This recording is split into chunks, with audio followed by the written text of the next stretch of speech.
বাংলা সিনেমায় একচেটিয়া রাজত্ব চালাচ্ছেন শাকিব খান। তিনি এতটাই বড় তারকা হয়ে উঠেছেন যে ঈদে তার সাথে ক্ল্যাশে যেতে রাজি নয় কোনো সিনেমা। পিছিয়ে গেছে সিয়াম, আরফিন শুভর মতো তারকারাও। ভারতে যেমন ঈদের স্লটটা থাকে সালমান খানের দখলে, বাংলাদেশের সেই স্লট অলিখিতভাবে এখন শাকিব খানের দখলে। তার স্টারডম যেন আনবিটেবল। শাকিবের সাথে সিনেমা রিলিজ মানেই ব্যবসায় ভরাডুবির আশঙ্কা। আসন্ন ঈদেও মুক্তি দিতে চেয়ে পিছিয়ে গেছে বাকি সব সিনেমা। তুফান দিয়ে একক রাজত্ব চালাতে চলেছেন সুপারস্টার শাকিব খান। দুই বাংলায় ঝড় তুলতে প্রস্তুত এই সিনেমা, যে ঝড়ের লন্ডভন্ড হবে বক্স অফিস, আর নিজেই নিজেকে ছাড়িয়ে গিয়ে আয়ের রেকর্ড করবেন শাকিব খান। আকাশ ছোঁয়া ক্রেজ কিভাবে পেলেন বাংলার এই সুপারস্টার? কেন পিছিয়ে গেল জঙ্গলি, কবি, নীল চক্রের মতো সিনেমা? শাকিবকে কি আদৌ টেক্কা দেওয়া সম্ভব কারো পক্ষে? জানাবো বিশেষ এই শোবিজ আয়োজনে।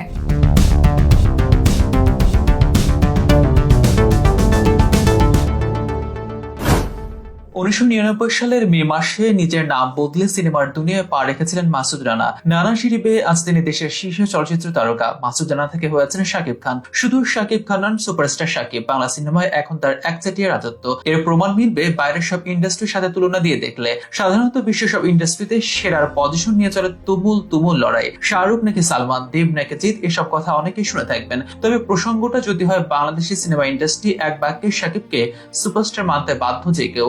হোক বা সাফল্য, বর্তমানে শাকিবের ধারে কাছে নেই কেউ। কোন প্রতিদ্বন্দ্বিতা ছাড়াই তিনি নাম্বার ওয়ান। শাকিবের স্টারডাম যেন ধরা ছোঁয়ার বাইরে।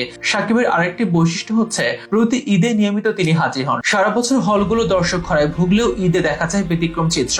ঈদের এই জমজমাট হয়ে ওঠে সিনেমা পাড়াত। গত বছরের ঈদুল আজহায় বিরাট ইতিহাস সৃষ্টি করে শাকিবের প্রিয়তমা। গোটা দেশে সেটি কেমন আলোড়ন ফেলেছিল তা সবার জানা। মিশর সুড়ঙ্গকে বিরাট ব্যবধানে হার মানিয়ে ভেঙেছিল বেদের মেয়ে জোসনার রেকর্ডও। বাংলাদেশি সিনেমার সর্বকালের সর্বোচ্চ বেশি আয় করা সিনেমা এখন প্রিয়তমা। তবে এই রেকর্ড থাকবে না বেশি দিন। সিনেমা বিশ্লেষকদের ধারণা, তুফান দিয়ে নিজের রেকর্ড ভাঙতে চলেছেন শাকিব খান। আসন্ন ঈদে আসবে এই সিনেমা, যেটির আগমনের খবরে পিছিয়ে গেছে বাকি সব সিনেমা। তুফান ছাড়াও অনেকগুলো সিনেমা মুক্তির কথা শোনা যাচ্ছিল ঈদে। তবে এখন এসে অনেকেই যেন নতুন তারিখ খুঁজতে ব্যস্ত হয়ে পড়েছেন। শরীফুর রাজের কবি, সিয়ামের জঙ্গলি, আরফিন শুভ, নীলচক্র ইত্যাদি সব সিনেমা আছে পিছিয়ে যাওয়ার তালিকায়। শাকিবের তুফানি ঝড়ের সামনে কেউ যেন দাঁড়াতে চাইছেন না, লস খেতে চাইছেন না প্রযোজকেরা। শাকিব এমনই আনবিটেবল এক সুপারস্টার এখন বাংলা সিনেমার জগতে। তার স্টারডম, তার ক্রেজ রীতিমতো আকাশ ছোঁয়া। তাই সবচেয়ে বড় উৎসব তার নামই যেন সেট করে রাখা। যেমনটা বলিউডেও দেখা যায় বেশিরভাগ সময়। ঈদ মানে সেখানে সালমান খান। ঈদে তিনি হাজির হন, আর ভাইজানের কাছে কেউ পাত্তা পান না। আর বাংলা সিনেমার এই ভাইজান যেন শাকিব। শাকিবের দাপটে বাকিদের প্রায় পালিয়ে বাঁচি মতো অবস্থা।